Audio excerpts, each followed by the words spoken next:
Good morning everyone, welcome back to this video series on GCSE English Language Paper 1. In this video we're going to look at how to approach a question 3 for the A Study in Scarlet exam paper. There's a link down below to the copy of the slides as well as to a copy of the exam paper. Now first off, all you really need to complete this lesson is this video, something to write with and something to write on.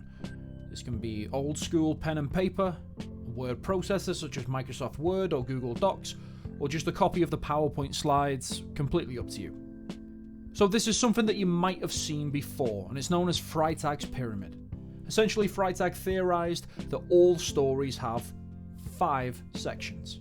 The exposition, which is the beginning, that's where you learn about the characters and the setting.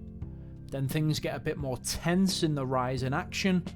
The story reaches its most exciting point in the climax. Then things start to settle down in the fall in action.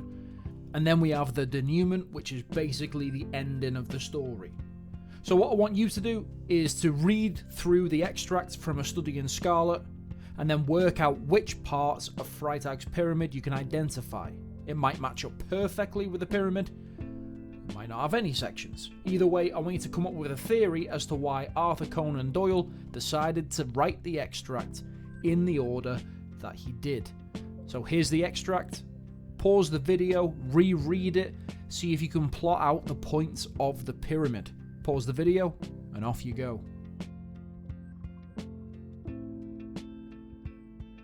And here's the question that we're going to focus on today. It says you need to think about the whole extract now, meaning your quotes can come from anywhere in the extract. How has the writer structured the text to interest you as a reader? You could write about what the writer focuses your attention on at the beginning, how and why the writer changes this focus as the extract develops, and any other structural features that interest you. 8 marks. Then on the right, the 3 things that are on the mark scheme make up our success criteria. What's the technique? Where has it been used?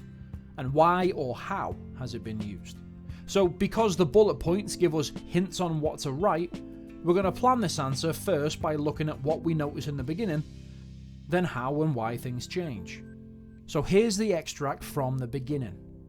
Keep in mind that the question is all about what has been done structurally to interest you as a reader. So you can't rely on things like similes and personification, because they're language techniques. Now at the bottom, I've put a few things to look out for. What is it that would make someone want to keep on reading? Why is it interesting to begin this extract with dialogue? Why is there so much description of setting but virtually no description of character? Why would that interest a reader? What about things like sentence structures? Is it overly descriptive? Is it full of short sentences to build tension? Pause the video and make some notes and annotations now. Why is it interesting to start an extract in this way?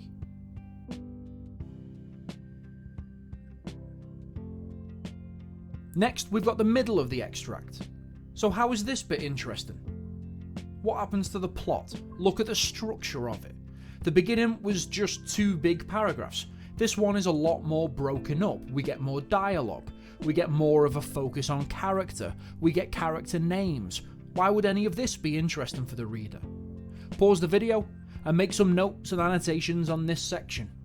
You need to be able to articulate what it is that you think is interesting for a reader, and most importantly, why it's interesting. Pause the video and off you go. And the same thing with the ending. Is it similar or different to the beginning or the middle? How? Why? What can you say about punctuation, tension, dialogue, pace? Pause the video, make note on the final section. Alright, time to write up your answer. You get 10 minutes to write 2 paragraphs for this question.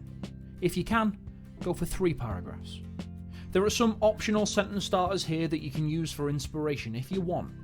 They follow the fear structure, again just like question 2, to ensure that your answer has everything it needs to climb up the mark scheme. As with the other questions, It's always better to develop your own style of writing and your own style of answering them. So if you don't want to use the sentence starters, that's perfectly fine. Just make sure that your answer contains everything that's in the success criteria box on the right hand side. Okay, that's it from me. Set yourself a 10-minute timer, pause the video, and good luck to you.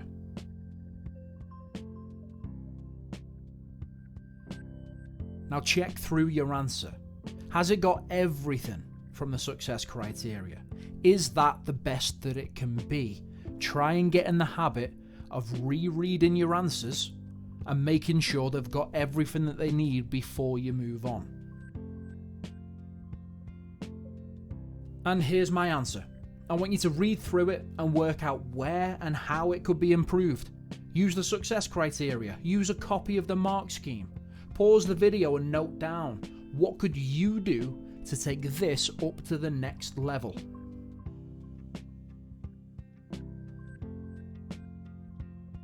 Now, I want you to apply the same process to your own answer. Pause the video and complete the tasks in the green box.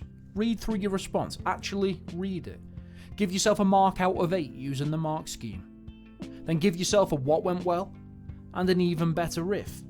And then based on that even better if, rewrite, edit, improve one of your paragraphs. But make sure that you do it in a different colour so that your teacher, if you're handing this in to a teacher, can see what was completed in time conditions and what was added in later. And that's it for today's video. I hope you found it useful. If you did, give it a like. Why not subscribe? And if there are any other topics you want me to cover, let me know in the comments. Thanks for watching and happy revising.